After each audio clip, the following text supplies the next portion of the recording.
ನೀವು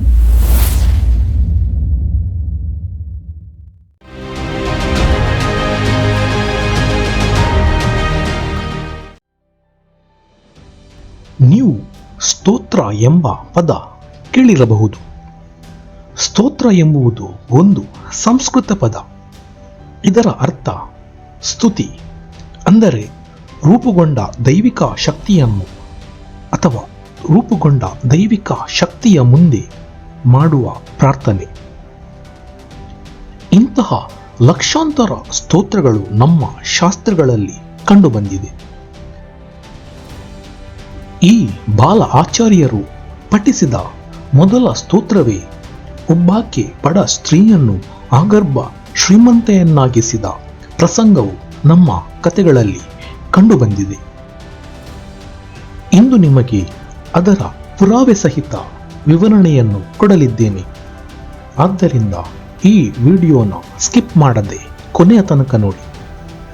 ಅದಕ್ಕೂ ಮುನ್ನ ನಿಮಗೆ ಒಂದು ನೈಜ ಘಟನೆಯನ್ನು ತಿಳಿಸುತ್ತೇನೆ, ಕೇಳಿ. ಹೆಚ್ಚು ಕಮ್ಮಿ 2500 ವರ್ಷಗಳ ಹಿಂದೆ ಆದಿಗುರು ಶಂಕರಾಚಾರ್ಯರು ಕೇರಳದ ಕಾಲಾಡಿಯಲ್ಲಿ ಜನಿಸಿದ್ದರು. ಶಿವನಿಂದ ಆಶೀರ್ವದಿಸಲ್ಪಟ್ಟ ಈ ಚೈತನ್ಯ ಶಕ್ತಿ ಶಿವಗುರು ಮತ್ತು ಆರ್ಯಾಂಬ ಎಂಬ ದಂಪತಿಗಳಿಗೆ ಮಗುವಾಗಿ ಜನಿಸುತ್ತದೆ. ಇವರ ಬಗ್ಗೆ ವಿವರವಾದ ವಿಡಿಯೋ ಈಗಾಗಲೇ ಮಾಡಿರುತ್ತೇನೆ. ಲಿಂಕ್ನ ಡಿಸ್ಕ್ರಿಪ್ಷನ್ ಬಾಕ್ಸ್ನಲ್ಲಿ ಕೊಟ್ಟಿರುತ್ತೇನೆ. ತನ್ನ ಪುಟ್ಟ ಪ್ರಾಯದಲ್ಲಿ ವಿದ್ಯಾಭ್ಯಾಸಕ್ಕೆ ಗುರುಕುಲಕ್ಕೆ ತೆರಳಿ ಗುರುಕುಲದ ಪದ್ಧತಿಯಂತೆ ಆಹಾರಕ್ಕೆ ಭಿಕ್ಷಾಟನೆಗೆಂದು ಹೊರಕ್ಕೆ ಹೋಗುತ್ತಾರೆ. ಈ ಭಿಕ್ಷಾಟನೆಯ ಮೂಲ ಉದ್ದೇಶ ಅಹಂಕಾರವನ್ನು ತ್ಯಜಿಸಬೇಕು ಎಂದಾಗಿದೆ. ಶಂಕರರು ಒಂದು ದಿನ ಎಂದಿನಂತೆ ಭಿಕ್ಷೆ ಸಂಗ್ರಹಿಸಲು ಆ ಸಣ್ಣ ಗುಡಿಸಲಿನ ಮನೆಗೆ ಹೋಗುತ್ತಾರೆ. ಆಗ ಅವರಿಗೆ 5ರಿಂದ 6ರ ಪ್ರಾಯ. ಎಂದಿನಂತೆ ಆ ಗುಡಿಸಲಿನ ಮುಂದೆ ಬಂದು ಭವತಿ ಭಿಕ್ಷಾಂ ದೇಹಿ ಎಂದು ಕೂಗುತ್ತಾರೆ. ಅಂದರೆ ತಾಯಿ ನನಗೆ ಭಿಕ್ಷೆ ಕೊಡು ಎಂದು ಅರ್ಥ ಬರುತ್ತೆ. ಹೀಗಿರಬೇಕಾದರೆ ಒಂದು ಹೆಂಗಸು ಮನೆಯಿಂದ ಹೊರ ಬರುತ್ತಾಳೆ. ಅವಳನ್ನು ನೋಡುವಾಗ ತುಂಬಾ ಬಡ ಸ್ತ್ರೀಯಂತೆ ಕಾಣುತ್ತಿದ್ದಳು. ಹಳಸಿದ ಬಟ್ಟೆ, ಮಸುಕಾದ ನೋಟ, ಮನಸ್ಸಿನಲ್ಲಿ ಏನೋ ಒಂದು ನೋವನ್ನು ಇರಿಸಿಕೊಂಡ ಭಾವ. ಈ ಎಲ್ಲ ಲಕ್ಷಣಗಳನ್ನು ಗಮನಿಸಿದ ಶಂಕರರು ಹಿಂದೆ ಸರಿಯಲಿಲ್ಲ. ಅದೇ ರೀತಿ ಶಂಕರರ ಇರುವಿಕೆಯನ್ನು ಗಮನಿಸಿದ ಆಕೆ ಶಂಕರನನ್ನು ಮುಗುಳ್ನಗುತ್ತಾ ನೋಡಿ ಮತ್ತೆ ಒಳಗೆ ಹೋಗಿ ಏನನ್ನು ಹುಡುಕುತ್ತಾಳೆ. ಮನೆಯ ಮುಂದೆ ಬಂದ ಪುಟ್ಟ ಬ್ರಾಹ್ಮಣ ಬಾಲಕನನ್ನು ಬರಿಗೈಯಲ್ಲಿ ಕಳುಹಿಸುವ ಮನಸ್ಸು ಇವಳಿಗಿಲ್ಲ. ಹಾಗಂತ ಅವನಿಗೆ ಏನನ್ನಾದರೂ ಭಿಕ್ಷೆಯ ರೂಪದಲ್ಲಿ ಕೊಡುವ ಶಕ್ತಿಯೂ ಇವಳ ಬಳಿ ಇಲ್ಲ. ಆತಂಕದಿಂದ ಮನೆಯ ಒಳಗಿನಿಂದ ಈ ಬಾಲಕನನ್ನು ಮತ್ತೆ ಮತ್ತೆ ತಿರುಗಿ ನೋಡುತ್ತಿದ್ದಳು. ಈ ಬಾಲಕನಲ್ಲಿ ಏನೋ ಒಂದು ರೀತಿಯ ತೇಜಸ್ಸು, ಮುಖದಲ್ಲಿನ ಸೂರ್ಯ ಕಾಂತಿಯನ್ನು ಗಮನಿಸುತ್ತಿದ್ದಳು. ಮತ್ತೆ ಹುಡುಕಾಟ ಮಾಡುತ್ತಿದ್ದಳು. ಹೀಗಿರಬೇಕಾದರೆ ಅವಳಿಗೆ ಒಣಗಿದ 4-5 ನೆಲ್ಲಿಕಾಯಿಯು ಕಾಣಿಸುತ್ತದೆ. ಸಂತೋಷದಿಂದ ಆ ನೆಲ್ಲಿಕಾಯಿಯನ್ನು ಹೊರತಂದು ಭಯದಿಂದ ಶಂಕರನಿಗೆ ಭಿಕ್ಷೆಯ ರೂಪದಲ್ಲಿ ಕೊಡುತ್ತಾಳೆ. ಶಂಕರನು ಇದನ್ನು ಸ್ವೀಕರಿಸುತ್ತಾನೋ ಇಲ್ಲವೋ ಎಂಬ ಭಯ ಇವಳಲ್ಲಿ ಇದ್ದರೂ ಕೂಡ ಹಿಂಜರಿಕೆಯಿಂದ ಆ ನೆಲ್ಲಿಕಾಯಿಯನ್ನು ಶಂಕರನ ಬಟ್ಟಲಲ್ಲಿ ಇಟ್ಟಳು ಈ ತಾಯಿ. ಈ ಹೆಂಗಸಿನ ತ್ಯಾಗ ಮತ್ತು ನಿಸ್ವಾರ್ಥತೆಯನ್ನು ಗಮನಿಸಿದ ಶಂಕರರು ಭಾವುಕರಾದರು.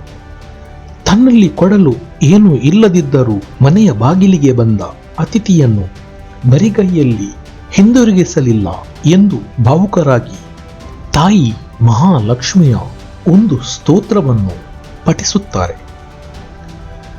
ಮಹಾಲಕ್ಷ್ಮಿಯ ಗುಣಗಾನವನ್ನು ಈ ಸ್ತೋತ್ರದ ಮುಖಾಂತರ ಮಾಡಿ, ಈ ಹೆಂಗಸಿನ ಮೇಲೆ ನಿನ್ನ ಕರುಣೆಯನ್ನು ತೋರು ಎಂದು ಮಹಾಲಕ್ಷ್ಮಿಯಲ್ಲಿ ಮನವಿ ಮಾಡಿದರು ಶಂಕರರು. ಶಂಕರರು ರಚಿಸಿದ ಅತ್ಯಂತ ಶಕ್ತಿಶಾಲಿಯಾದ ಈ ಸ್ತೋತ್ರದಿಂದ ಪುಳಕಿತಳಾದ ಮಾತೆ ಮಹಾಲಕ್ಷ್ಮಿಯು ಶಂಕರನ ಕೋರಿಕೆಯಂತೆ ಚಿನ್ನದ ನೆಲ್ಲಿಕಾಯಿಯನ್ನು ಆ ಗುಡಿಸಲಿನ ಮೇಲೆ ಸುರಿಸಿದಳು. ಚಕಿತಳಾದ ಆ ಹೆಂಗಸು ತನಗೆ ಮಳೆಯಾಗಿ ಸುರಿದ ಎಲ್ಲ ಚಿನ್ನದ ನೆಲ್ಲಿಕಾಯಿಗಳನ್ನು ಒಂದು ಬಟ್ಟೆಯಲ್ಲಿ ಸುತ್ತಿ ಅದನ್ನು ತಂದು ಹತ್ತಿರದ ಗುರುಕುಲದ ಆಶ್ರಮಕ್ಕೆ ಬಂದು ಅಲ್ಲಿನ ಹಿರಿಯ ಆಚಾರ್ಯರ ಮುಂದೆ ಇಟ್ಟು ನಡೆದ ಎಲ್ಲ ವಿಷಯಗಳನ್ನು ಹಿರಿಯ ಆಚಾರ್ಯರ ಮುಂದೆ ಇಟ್ಟಾಗ ಆ ಬಾಲಕ ಯಾರು ಎಂದು ಹಿರಿಯ ಆಚಾರ್ಯರಿಗೆ ಮನದಟ್ಟಾಯಿತು. ಅಷ್ಟೇ ಅಲ್ಲ, ಶಂಕರರು ಅಸಾಮಾನ್ಯರು ಎಂದು ಕೂಡ ತಿಳಿದರು. ಪ್ರಿಯ ವೀಕ್ಷಕರೇ, ಇದು ಕಟ್ಟುಕತೆಯಲ್ಲ.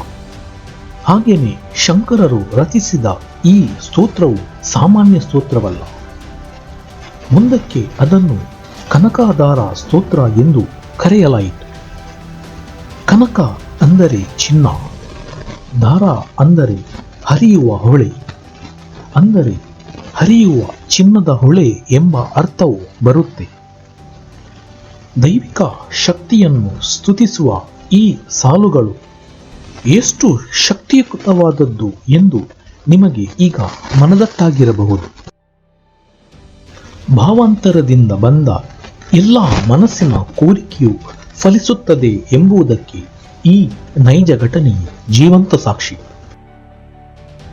ಈ ಘಟನೆಯು ನಡೆದದ್ದು ಕೇರಳದ ಎರ್ನಾಕುಲಂ ಜಿಲ್ಲೆಯ ಪುನ್ನಕ್ಕೋಡ್ ಎಂಬ ಪುಟ್ಟ ಗ್ರಾಮದಲ್ಲಿ. ಈಗಲೂ ಕೂಡ ನವೀಕರಿಸಿದ ಆ ಮನೆಯು ಅಲ್ಲಿ ಕಾಣಸಿಗುತ್ತದೆ. ಸ್ವರ್ಣಾತುಮನ ಎಂಬ ಹೆಸರಿನಲ್ಲಿ ಕರೆಯಲಾಗುತ್ತದೆ.